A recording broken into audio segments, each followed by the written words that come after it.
Welcome back. We've talked about the why of being prepared. We've talked about some of the equipment you'll need.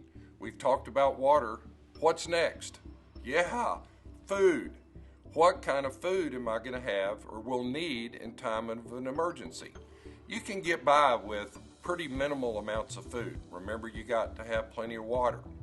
So what kind of food do you need to get by for 3 or 4 days? Well, this is a great chance to clean out the pantry. Peanut butter and crackers will go a long way. Breakfast cereal can be eaten dry. You're going to have a lot of stuff around your house that probably, in most cases, would get you by for 3 or 4 days. Remember that if the power goes out, you may not have refrigeration or a freezer.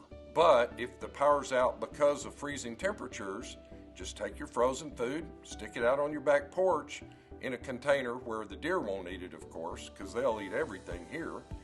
And your food will be perfectly safe sitting outside if the temperatures remain below freezing. Remember, you're going to need that little stove to cook with.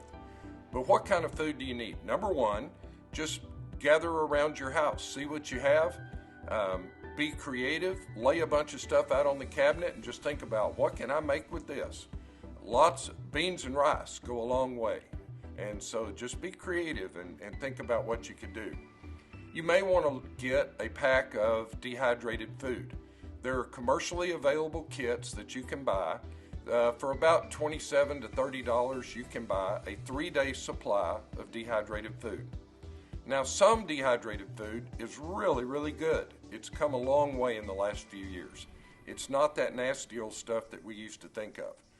So, invest in a pack of dehydrated food. You can get all sorts of stuff. You can go to places like Cabela's or Amazon and pick individual pouches. So pick the things that you'd be interested in eating.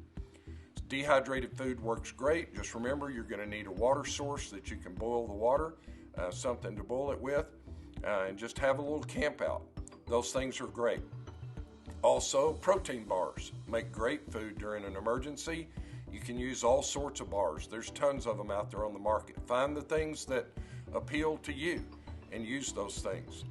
I get this question sometimes, should I cook and freeze food for an emergency?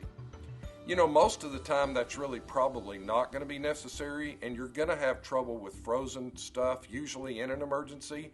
So I don't really recommend cooking and freezing ahead of time. But hey, if you got a lot of stuff in the freezer and it's been there for a while, use this as an opportunity to clean out that old freezer a little bit and get rid of stuff. Just be creative and have a good time. Get your kids involved if you have kids around. If you got extra food, remember, you got neighbors, be checking on them. Make sure that everybody in your neighborhood's taken care of too. Thanks for joining us for Chapter 4.